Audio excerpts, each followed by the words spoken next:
Voilà, bonjour à tous et merci d'être connectés à DCTV en direct tous les deuxièmes mardis du mois. Eh bien, Distech Control vous propose de faire un tour de l'actualité du smart building avec ses aspects technologiques, ses enjeux stratégiques et ses retours d'expérience. Alors aujourd'hui, pour ce nouveau rendez-vous, un sujet qui est plus que jamais dans l'actualité. Vous en entendez parler tous les jours, dans tous les flash infos, la transition environnementale et numérique cette fois-ci, des bâtiments avec pour ce premier rendez-vous un focus sur des solutions innovantes pour des enjeux fondamentaux. C'est vrai que la réglementation sur la transition énergétique du tertiaire avance à grands pas avec notamment le décret BACS et le décret tertiaire, des obligations qui demandent des comptes et qui poussent nécessairement toutes les solutions de mesure et de gestion d'énergie. Alors non seulement les enjeux sont fondamentaux, mais il va falloir répondre aux objectifs fixés. Et c'est là également que je compte sur les partenaires experts du jour pour nous éclairer et nous parler de toutes ces solutions mises en œuvre pour relever ce défi ô combien essentiel. Respect des normes sanitaires sur ce plateau, vous le voyez, les masques sont tombés pour accueillir Cyril Villemain. Bonjour. Vous êtes le directeur général d'Alterea et vous nous parlerez de ces enjeux et des défis à relever dans ce cadre contraint et des opportunités à saisir sur ce marché porteur. Hein. Oui, bonjour. En tant qu'ingénieriste TCE, je vous ferai en effet un draft global sur ces enjeux d'actualité. Teasing, il est fait. Jérôme Violet, président de Meta 2E, un intégrateur qui rayonne sur la région Auvergne-Rhône-Alpes. Quelles solutions à mettre en œuvre pour atteindre d'ailleurs quels objectifs réglementaires? Oui, bonjour. Donc, Violet. Oui, notre rôle, ça va être un petit peu justement de mettre en musique ce qu'écrivent la maîtrise d'œuvre pour appliquer tout ça, paramétrer, optimiser, réceptionner les installations. Mettre en musique, ok, mais est-ce que la partition est facile à jouer? Pas toujours. Pas toujours. On va en parler durant ce rendez-vous. Eric Jeunet, responsable commercial chez Distech Controls pour la région Grand Ouest. Vous nous ferez part de votre expertise sur le système de gestion technique permettant la réduction de quoi, par exemple? Oui, bonjour. Donc, je vous parlerai en tant que spécialiste de la GTB pour tout ce qui est solutions digitales pour améliorer tout ce qui est efficacité énergétique. Ouais. Évidemment, on compte sur vous, DCTV, pour garder le lien avec vous, être à votre écoute. Et comme lors des précédentes sessions, bien vous n'hésitez pas à laisser vos questions sur le chat de l'émission. Nos experts y répondront en direct dans quelques instants. Et je parle de direct, sachez que vous nous suivez évidemment sur le site de Distech Controls, mais également en direct sur LinkedIn, sur Facebook et sur YouTube. Ça ne vous met pas la pression, hein, ne vous en faites pas. Au contraire, votre parole sera largement déployée. Je le disais, des solutions innovantes pour des enjeux fondamentaux, 2 décrets et un objectif clairement affiché. On l'a dit, accélérer la transition écologique, décarboner et pour faire court et imagé, c'est sauver la planète. Un rappel avant d'engager les débats, un rappel sur l'objectif du décret tertiaire qui est de réduire les consommations annuelles énergétiques de l'énergie finale des bâtiments tertiaires de plus de 1000 m² jusqu'à moins 60% en 2050. Et la première échéance est assez proche, hein, puisque c'est 2030 et c'est moins 40% qui est demandé. Ça, c'est pour le décret tertiaire. Puis pour le décret BACS qui, lui, entre en vigueur le 21 juillet prochain. C'est demain matin, le 21 juillet prochain. Hein. Bien, il prévoit, entre autres, d'équiper les bâtiments tertiaires neufs comme existence de systèmes d'automatisation et de contrôle et de systèmes de régulation automatique de chaleur. Il demande donc au MEE de généraliser l'automatisation et le contrôle des immeubles dont les équipements de chauffage, climatisation et ventilation ont une puissance énergétique supérieure à 290 kW. Le plan de relance, hein, prévoit 4 milliards pour les bâtiments publics et c'est là où je me tourne tout de suite vers Cyril Villemain. Même moi, j'en écorche mes mots. Dressez-nous le tableau de ces enjeux. Et est-ce que ça fait peur, Cyril Villemain ? Non, aucune raison d'avoir peur de tout cela. C'est le sens de l'histoire, hein, et ces réglementations s'inscrivent dans un cercle très vertueux. Un rappel, vous avez parlé de l'aspect climat, effectivement. Oui.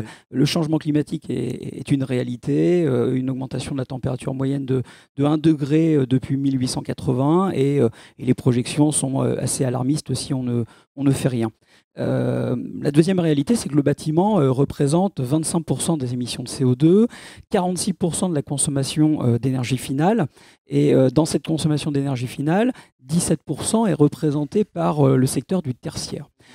C'est pour faire le lien, évidemment, avec l'objet de cet échange. Le décret tertiaire s'inscrit pleinement dans cet état de fait que je viens de donner, le changement climatique et l'impact du bâtiment sur ce changement climatique. Le décret tertiaire, c'est une démarche avec un objectif de résultat ambitieux. Vous l'avez évoqué, moins 40% à l'horizon 2030. Oui. Alors, ça pourrait faire peur, mais je pense qu'en même temps, c'est ce qui va créer la dynamique dans les prochaines années. En lien avec le décret tertiaire, nous avons le décret BAX, qui lui, est une démarche avec un objectif de moyens au service du décret tertiaire. La mise en œuvre de systèmes de pilotage des équipements techniques dans le bâtiment pour participer à la capacité à réduire la consommation en énergie finale, tous usages demandés dans le cadre du décret tertiaire. Alors, ces décrets peuvent être perçus comme contraignants. Oui, c'est ça. Je parlais de cadre contraint, mais ça peut être aussi de formidables opportunités. Oui, clairement, il peut être aussi vu comme de réelles opportunités, comme vous l'évoquez, y compris pour les maîtrises d'ouvrage. C'est la capacité à revaloriser son patrimoine immobilier, c'est la capacité à maîtriser ses charges, les dépenses énergétiques, et c'est la capacité aussi, un item que l'on oublie souvent, c'est à améliorer le confort des utilisateurs, bien sûr. Des bâtiments moins énergivores et plus confortables pour les utilisateurs. Bon. Voilà le spectre global. On vous écoute religieusement, en effet. Faut pas subir, il faut transformer cela en opportunité. On l'a bien intégré, on l'a bien compris. De là à le mettre en pratique, il y a peut-être un gap qu'il va falloir franchir. Quelle est la bonne marche à suivre? C'est la question que je vous pose à tous les trois. Hein. Quel est le mode d'emploi, entre guillemets? Comment vous vous prenez? Donnez-nous des exemples. La bonne marche à suivre, Cyril Villemain, par exemple. De notre point de vue en tant qu'ingénieriste, la première étape, c'est de réaliser un schéma directeur énergie et patrimoine. Un état des lieux de son patrimoine, l'état de ses bâtiments, l'état des équipements techniques qui sont dans les bâtiments, pour être capable ensuite de décliner des plans d'action, des plans d'amélioration, un plan pluriannuel d'investissement et avec des macro-chiffrages en termes de coûts et d'investissements réalisés dans les 5 à 10 prochaines années. Plusieurs éléments sont à travailler sur le bâtiment. Nous avons des sujets autour de l'enveloppe du bâtiment, ce qu'on appelle l'isolation assez couramment. Tout ce qui sont les équipements dans le bâtiment, les équipements de chauffage, ventilation, climatisation, éclairage et tous les autres.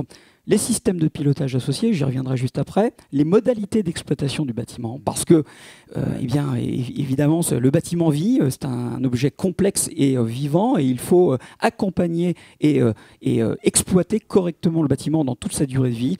Et le dernier item qui est important, c'est le comportement des occupants, qui sont très impactants également sur la manière dont le bâtiment va se comporter et sur sa capacité à être moins énergivore. Pour faire le lien avec la suite du débat, dans l'ensemble de ces actions à mener, une action travaux qui a probablement le ROI le plus rapide, c'est la mise en œuvre de systèmes de pilotage des équipements techniques, ce qu'on peut appeler gestion technique du bâtiment, etc. Et c'est l'objet de l'échange qui suit. Ouais, Eric Jeunet, je m'adresse à vous avant d'aller voir Jérôme Violet, justement. Quels sont les éléments de base pour répondre aux défis avec vous? Ce sera avec vous, Jérôme. Mais Eric, je viens vers vous. Soyons clairs, hein, ce décret ou ces décrets sont un véritable coup de pouce pour les solutions GTB. Sur les enjeux, pour Distech Controls, il y a un virage à ne pas rater. Oui, c'est ça. C'est-à-dire que ces deux décrets sont une réelle opportunité en fin de compte pour tout fabricant de GTB, et entre autres Distech avec toute la force de Distech en termes d'optimisation énergétique qui sont embarqués à l'intérieur de tout l'automatisme Distech, et aussi avec l'ouverture de toute la gamme Distech sur l'accès à la donnée, la facilité d'accès à cette donnée par des protocoles ouverts. Donc voilà, toutes ces réelles compétences qu'a Distech va permettre d'aller pleinement dans ce fameux décret tertiaire pour les économies d'énergie. Que vous avez anticipé, bien évidemment. Voilà, depuis de nombreuses années. Ouais. Et c'est vrai que le décret BAX aussi, ça va jouer ici en faveur de Distech. C'est que le décret BAX, on en parlait, les systèmes d'automatisation devront s'installer dans les bâtiments. Obligation pour les bâtiments plus de 290 kW de puissance installée. Mais ils auront obligation de mettre un système de GTB d'automatisme classé B, voire A, selon la norme EN 15232 qui identifie tous ces systèmes-là. Vous parlez au futur, vous dites devront, mais est-ce que ce n'est pas déjà doivent? Pas encore. C'est bien, parce que quand le maître d'ouvrage est sensible via la maîtrise d'œuvre pour pouvoir mettre un système performant, maintenant ça va être obligatoire. Donc là, il y a un gros travail d'éducation aujourd'hui et d'accompagnement réalisé auprès de l'ensemble des acteurs. Jérôme Violet, Meta 2E, intégrateur stéphanois, je le disais, vous rayonnez dans la région. Avec vous, c'est du concret. Alors, quels sont justement les éléments de base pour répondre aux défis évoqués à l'instant par Cyril? Bah oui, comme vous dites, c'est du concret. Nous, notre rôle, ça va être en tant qu'intégrateur, comme Meta 2E, ça va être de programmer, d'installer, de mettre en service, former aussi beaucoup les utilisateurs. On forme de plus en plus les utilisateurs finaux avec les systèmes de GTB, de logiciels énergétiques qu'on retrouve sur le marché et que l'on installe aussi en notre propre nom. Donc ça va être ça notre travail. On s'appuie de plus en plus, donc bien sûr sur les cahiers des charges des maîtrises d'œuvre en amont. On s'appuie aussi sur les commerciaux qui font un travail en amont sur la partie projet. Et puis de plus en plus, ce qu'on voit de nouveau, c'est les audits énergétiques. Les audits énergétiques, ça devient de plus en plus fréquent pour nous. Ce qui est intéressant en tant qu'intégrateur, c'est que là, on passe un palier, c'est-à-dire qu'on est plus participatif avec les maîtrises d'œuvre, avec les clients finaux. On est beaucoup plus à l'écoute du client. Dans le cadre, on l'espère, du décret tertiaire, on va être au plus proche de nos clients, parce qu'on a en face de nous des clients qui connaissent bien leur bâtiment, qui ont des idées, qui savent ce qui marche pas. Ouais. Donc voilà, c'est des choses intéressantes. Et pour nous, intégrateurs, on a vraiment un pied dans le projet, dans le bâtiment. Bon, à tous les trois, si je vous dis capter, actionner, contrôler, stocker, analyser et optimiser, forcément, la pyramide que l'on va voir à l'antenne, là, vous parle, hein, Jérôme? C'est le cercle vertueux de la régulation. Vous dormez avec cette pyramide? Oui, hein, on est tombé dedans quand on était petit. Ouais. Donc vous voulez dire le cercle vertueux, c'est-à-dire c'est facile de passer de capter, actionner jusqu'à l'optimisation?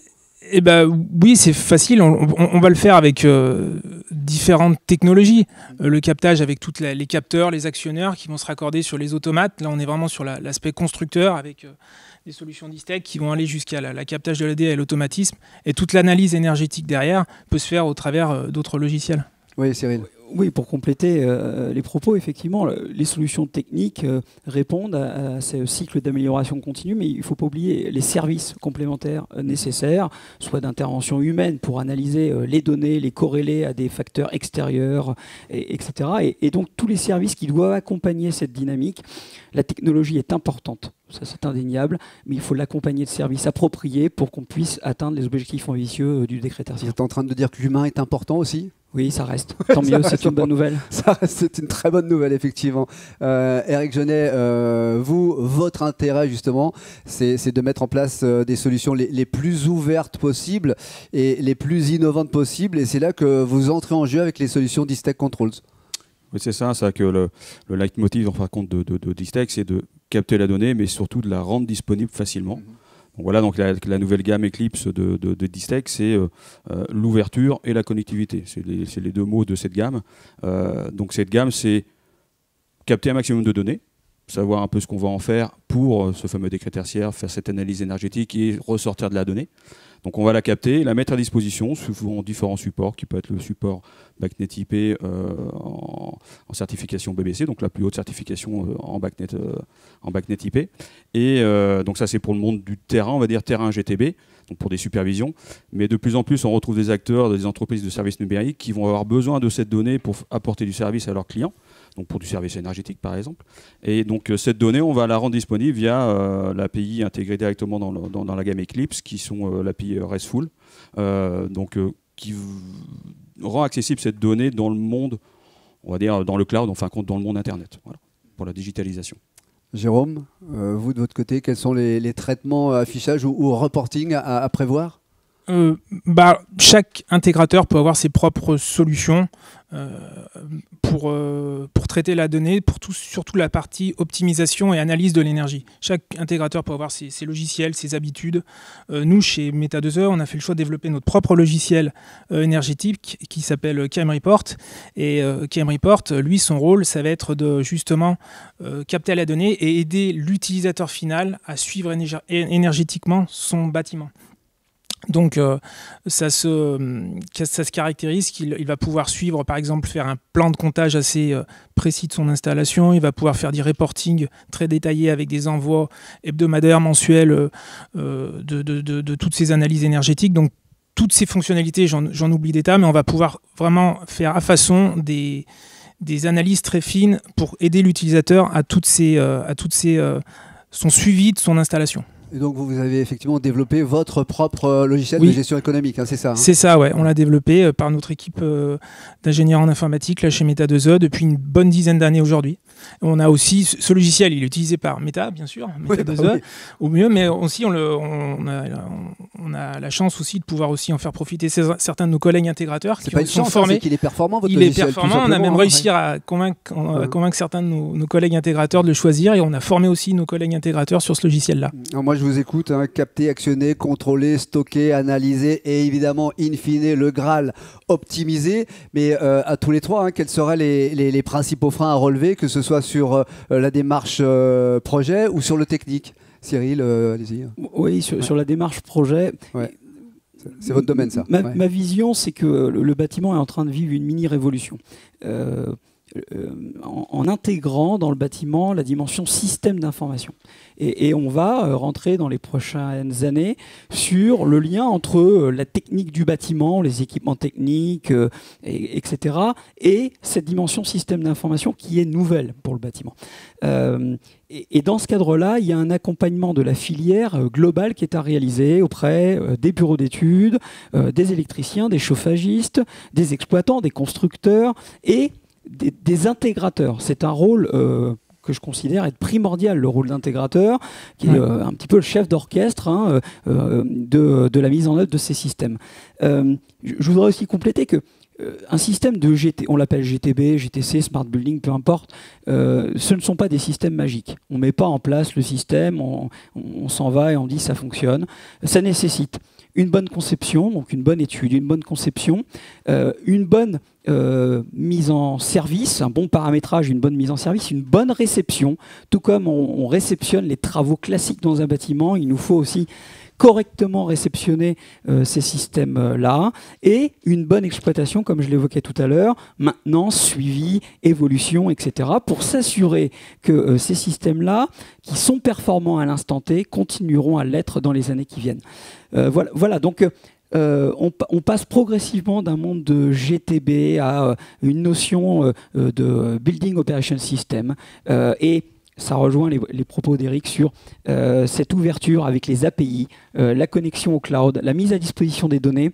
Je crois qu'on a des années devant nous qui sont effectivement très passionnantes. On parle des principaux freins à relever. Là, vous nous parliez, Cyril, de l'aspect projet. Et sur l'aspect technique, ce seraient lesquels pour vous, Jérôme ou Eric? Sur l'aspect terrain, ce qu'on rencontre et les questions qu'on a souvent de nos clients, c'est le budget. C'est ce qui revient quand même assez fréquent. Ça coûte combien? Est-ce que ce que je vais installer va être rentable?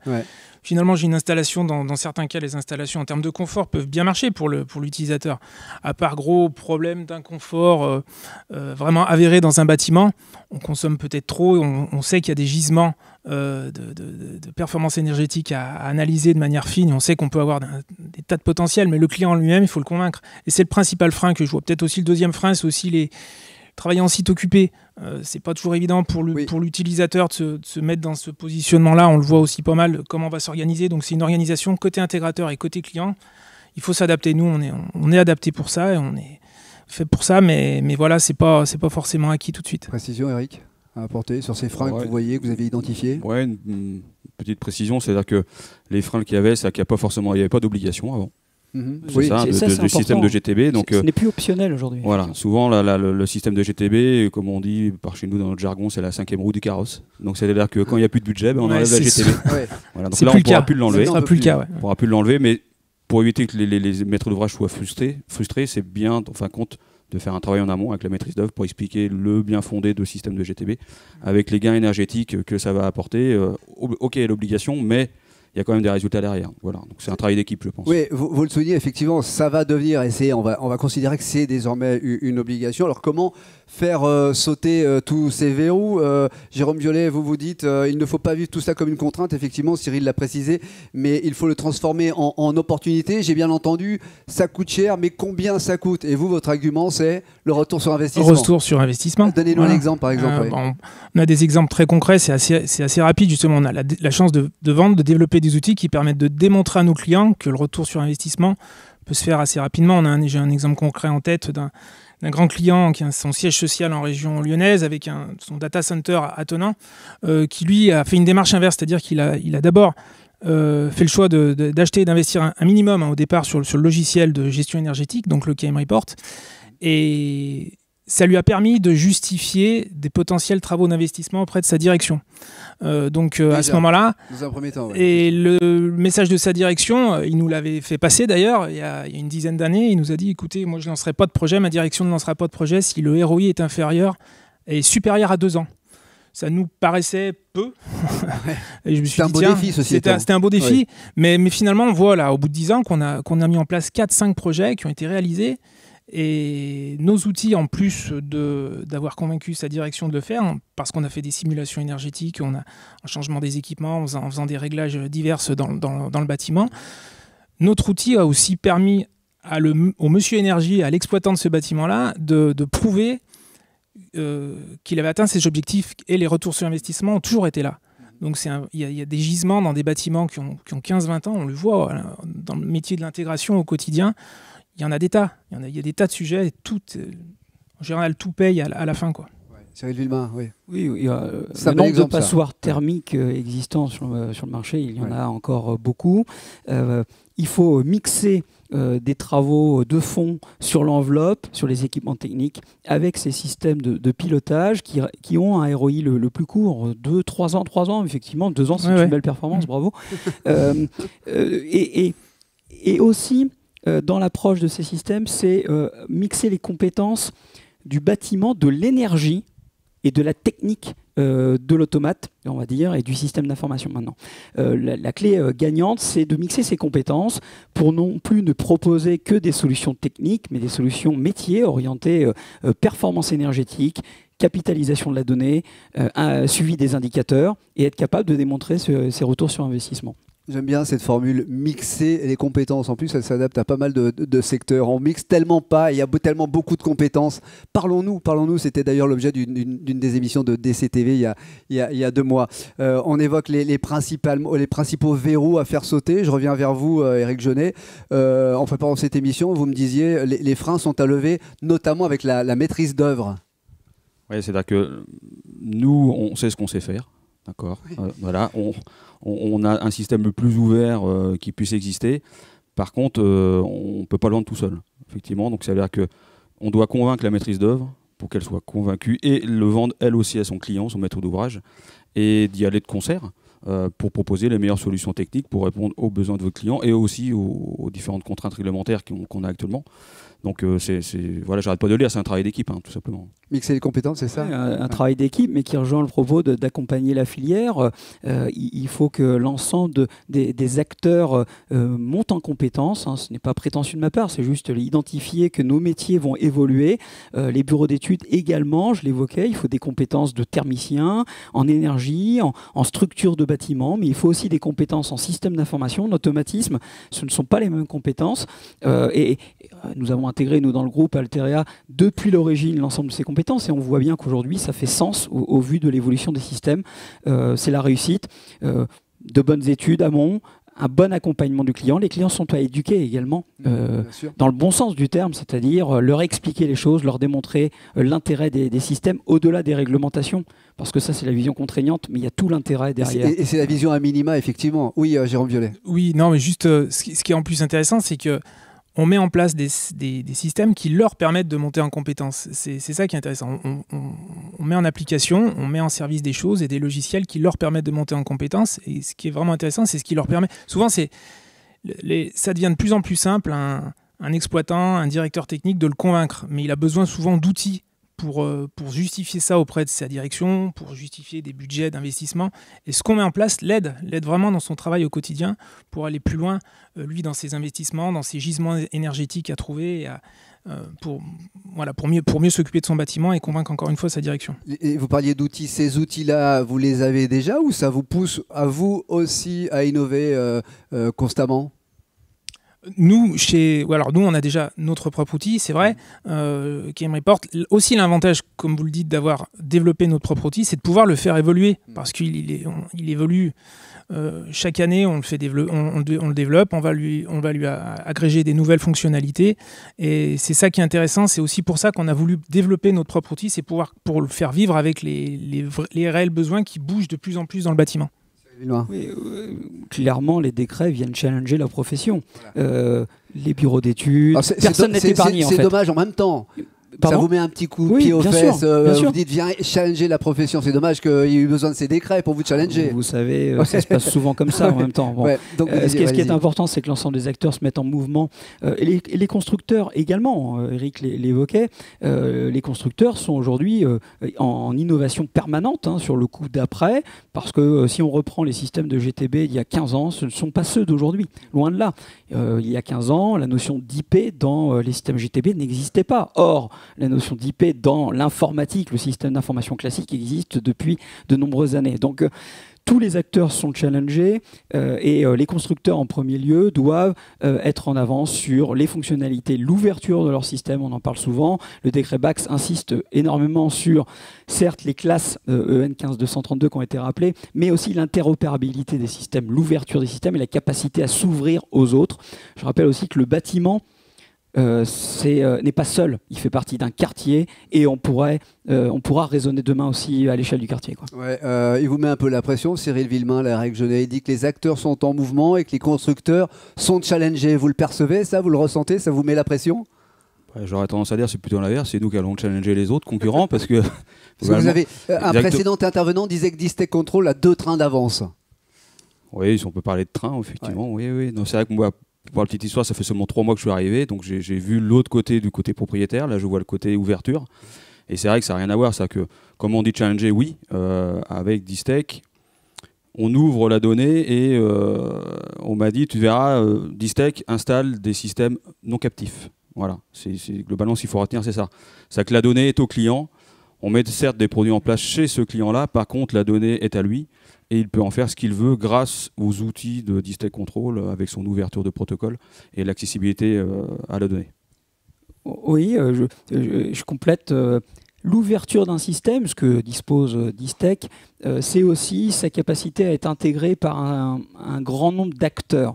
On a longtemps parlé de la fermeture technique des solutions, mais un certain nombre de solutions ont été ouvertes d'un point de vue technique, mais en fait étaient intégrées par le constructeur lui-même. Ce qui revient au même pour le client final, c'est-à-dire qu'il se retrouve pieds et mains liés avec le constructeur. Aujourd'hui, les constructeurs se mettent en mouvement et Distech fait partie probablement de ceux qui sont en avance sur le sujet. Une ouverture technologique, certes, mais aussi un réseau d'intégrateurs national qui permet au client, en définitive, de faire le choix avec qui il va travailler. Et l'intégrateur ayant un rôle primordial dans la mise en œuvre de ces systèmes-là pour qu'ils soient opérationnels, bien mis en service, etc., comme je l'évoquais tout à l'heure, c'est important que le client ait le choix. Jérôme Violet, vous vouliez rebondir? Non, oui, ça rejoint un petit peu tout ce que vous venez de dire. Nous, notre but, ça va être de mettre en musique et d'opter pour la meilleure solution technique au bon endroit en fonction des équipements. Nous, notre rôle d'intégrateur, voilà, ça va être de choisir la bonne solution pour le bon projet, pour le bon client. Et il faut reconnaître, il faut être clair, Distech, nous, on a la chance de pouvoir être intégrateur Distech et d'avoir la chance d'avoir un portefeuille de produits qui est adapté pour un très grand nombre d'applications, que ce soit dans le thermique, dans l'électricité. On va s'appuyer sur tous ces produits-là. Donc voilà, c'est à nous de choisir le bon produit, encore une fois, avec le bon aussi protocole de communication pour capter la donnée au bon endroit. Et ça aussi, Distech, en plus d'avoir une gamme très variée, a aussi, en termes de protocole de communication, pour nous, une ouverture pleine avec des tas de protocoles qui nous permettent de pouvoir tout envisager derrière en termes de supervision, de mise en œuvre, de mise à disposition aussi de la donnée pour le client. On n'est pas du tout fermé. C'est pour ça qu'on est intégrateur Distech depuis plus de 10 ans, 15 ans aujourd'hui. On parle d'ouverture de la donnée, de capter la donnée, même si cela a transpiré lors de nos échanges depuis le début de ce plateau. Je voudrais parler de l'aspect digitalisation un peu plus poussé avec vous, Eric Genet. Cyril et Jérôme ont évoqué les enjeux et mise en pratique sur l'énergie. Mais en quoi justement les solutions Distech, on va essayer d'être un peu plus précis là, aident-elles à digitaliser ces bâtiments qui vivent, rappelons-le? Oui, c'est-à-dire qu'on va capitaliser un maximum d'informations au travers de nos équipements à nous, couche terrain. Et donc toute cette donnée qu'on emmagasine, qu'on capitalise, pour cette fameuse digitalisation qu'on a besoin, que les acteurs du marché ont besoin, et ben, il faut les mettre à disposition. Donc le fait d'avoir une solution ouverte que propose Distech, via principalement pour le monde digital du REST API, va permettre justement de simplifier l'accès à cette donnée pour justement pouvoir apporter beaucoup plus de services en fin de compte aux clients, soit par rapport à du réglementaire ou soit justement par rapport à de la simple gestion de performance énergétique, tout simplement. Mais vous avez des solutions innovantes à nous proposer, avec quels objectifs encore un peu plus poussés? Ben là, bon, je suis pas encore au top là-dessus, mais sur C'était pas une question piège. Hein. Non, mais si on se lance sur la partie, c'est avec Distech réfléchit encore le coup d'après sur rendre la donnée beaucoup plus ouverte et beaucoup plus accessible avec de l'intelligence artificielle, de nouveaux automates, enfin une évolution de la gamme Eclipse. Donc voilà, l'intelligence artificielle va prendre de beaucoup plus d'importance dans on va pas dire les mois à venir, mais même les années à venir. Donc voilà, Distech réfléchit au coup d'après, comme vous l'avez dit tout à l'heure, avec un nouveau produit qui va sortir vers fin d'année. Cyril Villemain, là, le constructeur, il est plus que challengé, hein, il est innovant. Oui, il l'est. Et moi, je ne connais pas beaucoup mieux qu'Eric le positionnement de Distech, mais néanmoins, l'aspect digital dans le bâtiment va au-delà du système purement de GTB. Je l'évoquais tout à l'heure, on a la notion de Building Operation System qui revient à dire que c'est le système d'exploitation pour le bâtiment. On parle aujourd'hui d'objets connectés, d'IoT. Il faut fédérer l'ensemble de ces systèmes-là, de ces équipements, de ces capteurs de données, de ces actionneurs. Et je sais que Distech Control travaille sur un produit qui va se positionner comme le cœur, en définitive, de capture de l'information et de pilotage de l'ensemble des équipements, avec l'ouverture au système tiers, parce que je redis, le bâtiment n'est pas seul. Il doit s'interconnecter demain à l'échelle du quartier, on en parle régulièrement maintenant, les recharges de véhicules électriques, l'autoconsommation, la production d'énergie. Et donc, il faut que le bâtiment devienne communicant en interne, certes, mais communicant avec les autres autour de lui. Bon, merci pour ces propos avant de passer à la conclusion et d'avoir votre avis sur effectivement ce sujet. Quelques questions nous ont été laissées en direct par les personnes qui nous regardent sur YouTube, sur LinkedIn, sur le Facebook ou sur le site de Distech Controls. On veut bien les prendre plein écran si vous les avez en réalisation. David, merci beaucoup. Hop, c'est parti. Va-t-on arriver à les lire ou devant moi j'ai... alors, on y va ou pas? Alors, je les vois sur un autre écran. Elles sont peut-être pas à l'antenne, mais je les vois sur un autre écran. Comment s'assurer d'une bonne réalisation GTB auprès d'un client? Voilà pour la première question. Comment s'assurer d'une bonne réalisation GTB auprès d'un client? Qui prend la réponse? Peut-être tous les trois d'ailleurs. J'aurais tendance à dire déjà choisir le bon intégrateur. Oui.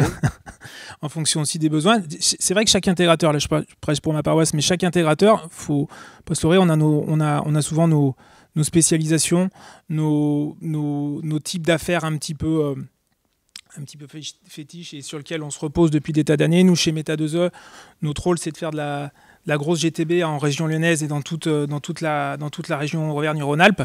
Donc on est assez connu pour ça. D'autres intégrateurs sont peut-être plus dans d'autres secteurs, comme le monde de l'exploitation, des plus petites installations. Donc j'ai envie de dire, le bon interlocuteur, le bon produit, j'ai envie de dire, Distech peut très bien marcher sur des types d'installations avec tel intégrateur. On en a parlé juste avant l'émission. La même solution technique avec un autre intégrateur, ça va être des fois un petit peu plus compliqué. Chaque intégrateur, des fois, a sa spécialité et ses préférences d'installation, de type de projet. D'accord. Vous voulez compléter la réponse, Cyril Villemain? Oui. La première étape, c'est de faire une analyse de la situation et donc, de mon point de vue aussi, une bonne conception.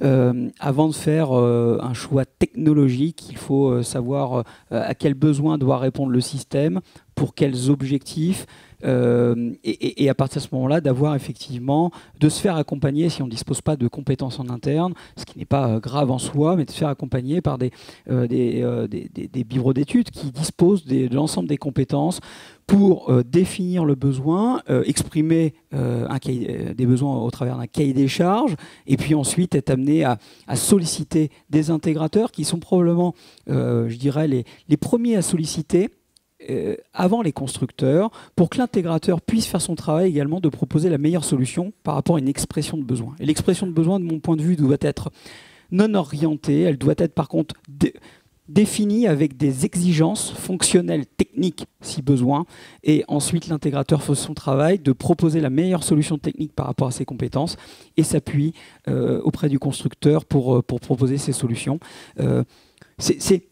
C'est assez classique en définitive dans la mise en œuvre de systèmes d'information classiques et la démarche fonctionne, nous quand on intervient en accompagnement de clients sur ces phases amont, certes ça prend un peu de temps, certes ça peut coûter un peu plus cher parce qu'il faut réaliser des prestations d'accompagnement, mais le résultat est présent. Bon, merci pour cette première réponse. Deuxième question, question d'un MOA, à qui dois-je m'adresser pour savoir qui fait ces audits? Qui prend la réponse? Vous, Jérôme? Oui, alors ça rebondit un petit peu sur ce que disait Cyril aussi. Souvent, ça va être les intégrateurs qui vont être peut-être sollicités les premiers. Oui. Tout dépend ce qu'on entend par audit énergétique. Quand on est sur du simple audit de l'aspect vraiment automatisme, captage de la donnée, remontée de certains compteurs, l'audit simple d'un intégrateur peut suffire, mais la plupart du temps, on va quand même orienter nos clients chez des maîtrises d'œuvre. C'est quand même leur métier, à la base, de regarder le projet dans leur globalité, parce que l'automatisme est une chose, mais on ne fait pas des gains énergétiques qu'avec, il faut rester humble, hein, les gains énergétiques ne sont pas faits que grâce à l'automatisme et au GTB. Il faut qu'il y ait des bons équipements thermiques, il faut des fois changer des centrales de traitement d'air, des groupes froids, des pompes à chaleur. Là, on entre dans du dimensionnement d'installations et d'équipements qui sont... On devient un peu léger, là. C'est vraiment le rôle de Cyril et des maîtrises d'œuvre de faire ce travail-là en amont pour nous. Ce qui est par contre intéressant, c'est que nous, on va participer à notre niveau sur cette partie captage de la donnée, remontée, optimisation, analyse énergétique pour arriver avec notre expertise terrain et à l'écoute du client. Oui, rapidement, comme on l'évoquait, les GTB sont un des acteurs, une des actions à mettre en œuvre pour que les bâtiments consomment moins. Le décret tertiaire est plus large et effectivement, lorsqu'on parle d'audit énergétique et non pas d'audit technique GTB, les bureaux d'études sont les mieux orientés pour disposer des compétences énergétiques, bâtimentaires également, et pour un certain nombre d'entre eux aussi systèmes d'information. Et ensuite, on s'appuie sur les intégrateurs qui sont des experts de ces sujets-là et qui doivent apporter leur expertise dans le domaine métier CVC, mais aussi dans les métiers système d'information réseau, IP, enfin d'automatisme, beaucoup de compétences nécessaires chez les intégrateurs. Tiens, la prochaine question, c'est l'avant-dernière. Elle s'adresse à Jérôme sans aucun doute. Quand installer le logiciel énergétique KM Report? C'est votre boss qui a écrit la question ou quoi là? Alors on a des clients intéressés. Ouais, c'est un client intéressé, oui. KM Report, il peut s'intéresser dans différentes phases de la vie du bâtiment. Soit le plus souvent finalement on l'a développé en pensant qu'on allait l'installer que à la réception d'une installation d'un bâtiment neuf pour suivre les performances énergétiques et analyser la partie énergétique du bâtiment et aider le responsable technique ou l'exploitant du bâtiment à suivre les performances énergétiques et à trouver d'éventuelles nouvelles optimisations. Mais ce que l'on voit de plus en plus, et ça va peut-être arriver de plus en plus avec le décret tertiaire, c'est qu'on installe ce logiciel peut-être avant le reste pour justement faire, on va dire, un investissement qui peut paraître minime au départ, un logiciel, agréger juste certains compteurs, remonter certaines données, certaines tendances, certains capteurs, peut-être mettre un automate d'ISTEC avec juste quelques remontées de captage de données. Et puis, ce logiciel va permettre de trouver des gisements énergétiques et pouvoir peut-être justifier des travaux par la suite. Et donc, on a les deux cas. Soit on va l'installer, comme je disais, au moment de la réception de l'installation, mais le bâtiment est neuf. Et là, on est sur un bâti quand même performant. Soit on va le mettre sur un bâtiment existant où on est potentiellement sur des passoires énergétiques. Et ça va nous permettre de mettre le doigt sur des gisements énergétiques et des équipements à changer spécifiques. Cyril, acquiesce. C'est un point. Oui, je valide parce que c'est un point important. Notre conviction aussi, c'est que on doit aller vers l'engagement sur les gains énergétiques. Et pour prendre un engagement, il faut connaître la situation à l'instant T, un état des lieux, et entre autres sur les consommations ou le comportement du bâtiment avant travaux, il faut connaître sa performance pour que les acteurs puissent prendre leur engagement. On parle beaucoup aujourd'hui de contrats de performance énergétique, de marchés globaux de performance, etc., qui intègrent aussi les sujets d'exploitation maintenance sur lesquels je reviens, et qui sont des items très importants dans la vie du bâtiment.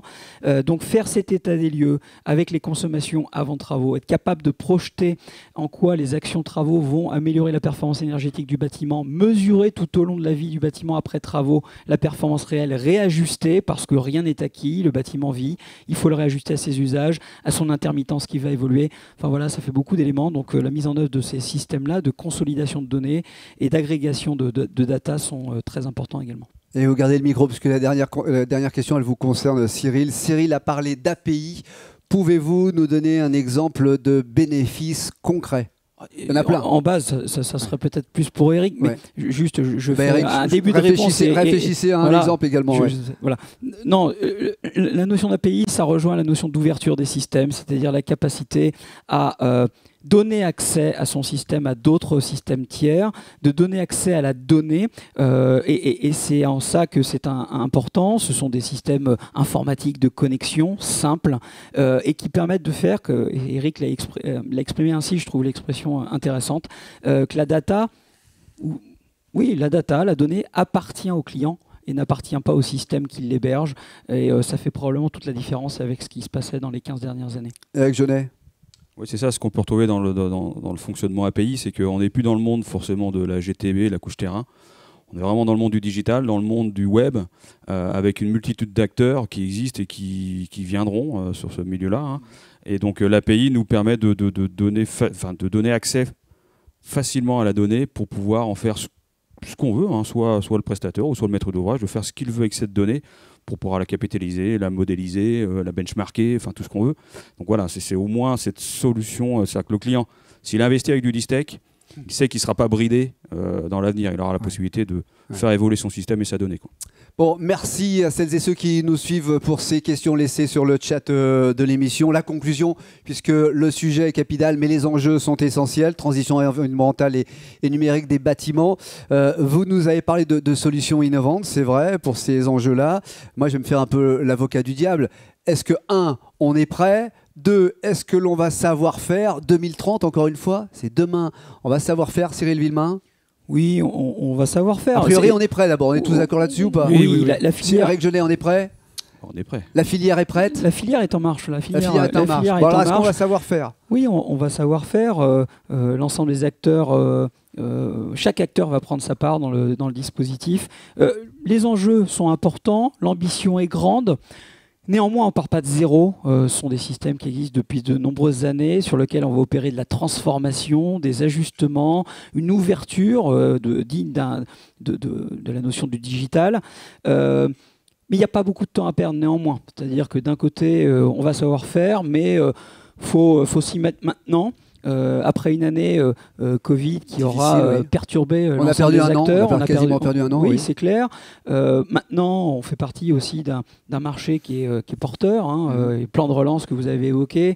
On a cette chance-là. Il faut en profiter, entre guillemets, mais en profiter dans le bon sens. Je rappelle que l'origine de tout ça, c'est le changement climatique, néanmoins. Et on a devoir d'agir rapidement. Le défi est ambitieux pour certains, il est démesuré pour d'autres. Je vous repose la question, Jérôme Violet, est-ce que l'on saura faire? Oui. Comment Déjà, c'est des bons problèmes quand même. Sur un marché porteur, ce sont des très bons problèmes. On reste quand même sur des bons problèmes pour nous. Les intégrateurs, il faut aussi qu'on s'organise et qu'on organise nos équipes peut-être de différentes manières aussi. C'est plus les mêmes projets. On parlait de bâtiments neufs qu'on réceptionne, on passe à un autre projet. C'est presque envie de dire que ça cachait toute la forêt. Ça. Il y a tous les bâtiments existants qui vont arriver avec le décret tertiaire. Et on va devoir s'organiser en conséquence. Nous, chez Meta 2E, on a complètement créé une petite équipe qui commence à se spécialiser là-dedans, sur les bâtiments existants, sur la maintenance, sur ces petites et moyennes installations qui vont arriver parce qu'on y croit beaucoup. Donc oui, il faut s'organiser pour. Mais encore une fois, c'est des bons problèmes. Ça reste des bons problèmes. Eric Jeunet. Ouais, on est prêt, hein, chez Distech, on est déjà prêt pour répondre à l'instant T, mais comme vous l'avez dit, Distech travaille toujours dans l'ombre pour garder 2 wagons d'avance. Donc voilà, c'est toujours le leitmotiv de Distech. Cyril Villemain, je vais vous challenger aussi. J'aime bien, et je reprends votre terme, mixer les compétences, mais j'ai l'impression que pour relever ce défi-là, il va falloir aussi faire bouger la filière. Bouger, et je suis poli quand je dis bouger la filière. Oui, j'ai évoqué de mini-révolutions, donc les termes étaient choisis. On a à se challenger, à revoir les modèles. Le bâtiment est un secteur d'activité assez ancien et qui dispose de pratiques anciennes. Moi aussi, je fais attention à mes mots, mais vous comprendrez l'idée. Et aujourd'hui, on se doit de rentrer dans une dynamique différente. Chaque acteur doit se remobiliser, réfléchir à quelle est sa trajectoire pour les prochaines années, quelles sont les compétences nécessaires pour accompagner le mouvement. Et ça concerne l'ensemble des acteurs, des petites structures, électriciens, chauffagistes, des exploitants, gros, mais qui doivent s'organiser différemment, des intégrateurs, qui est une nouvelle profession. Elle n'est pas si vieille que ça, la notion d'intégrateur, c'est une profession récente, et là aussi, il y a un travail à réaliser. Voilà, et les bureaux d'études, évidemment, qui ont un travail à faire pour avoir l'ensemble des compétences permettant de répondre aux attentes du décret. Donc pour une fois, effectivement, vive les décrets et vive la réglementation pour faire bouger tout cela. Merci à nos experts, merci à nos partenaires experts pour cette première émission. Merci à la régie, aux équipes d'Istech Control pour la mobilisation et la confiance. Avant de se quitter, sachez que vous pouvez retrouver tous les contenus en replay sur le site distech-controls.com et sur tous les médias sociaux. Bref, restez connectés DCTV. Sur ce sujet-là, retour d'expérience, émission 2 à 16h pour le direct.